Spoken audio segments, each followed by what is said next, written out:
সম্মানিত শ্রোতা বন্ধুরা, কাছে এবং দূরে, দেশে এবং প্রবাসে যে যেখান থেকে ভিডিওটি দেখছেন সবাইকে ধন্যবাদ জানাচ্ছি। তো বন্ধুরা, অন্যদিনের মতো আজও একটি নতুন গুরুত্বপূর্ণ ভিডিও নিয়ে আসলাম। তো বন্ধুরা, আজকে আমি যে বিষয়টি বলবো সেটা হচ্ছে, পুরুষ যদি শারীরিক স্বাস্থ্য ভালো রাখতে ও যৌবন তারুণ্য ধরে রাখতে চাইলে প্রতিদিন খাবারের তালিকায় মৌসুমী ও রঙিন ফল রাখা উচিত। আঙুর, কলা, কমলা, লেবু, তরমুজ, পিচ ইত্যাদি ফল যৌবন ধরে রাখতে ও যৌন ক্ষমতা বৃদ্ধির ক্ষেত্রে অত্যন্ত উপকারী। এক্ষেত্রে একটি গবেষণায় কথা উল্লেখ করা যায়। ইউনিভার্সিটি অফ টেক্সাসের মেডিকেল ডিমের গবেষণা থেকে জানা গেছে, একজন পুরুষের প্রতিদিনের খাবার তালিকায় অন্তত পক্ষে 200 মিলিগ্রাম ভিটামিন সি থাকা দরকার।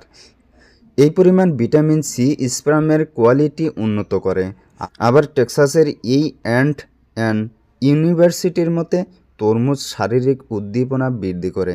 এই অ্যান্ড ইউনিভার্সিটির গবেষণা ক্ষমতার দিক থেকে যৌন উদ্দীপক ওষুধ ভায়াগ্রার সঙ্গে তরমুজের তুলনা করেছেন।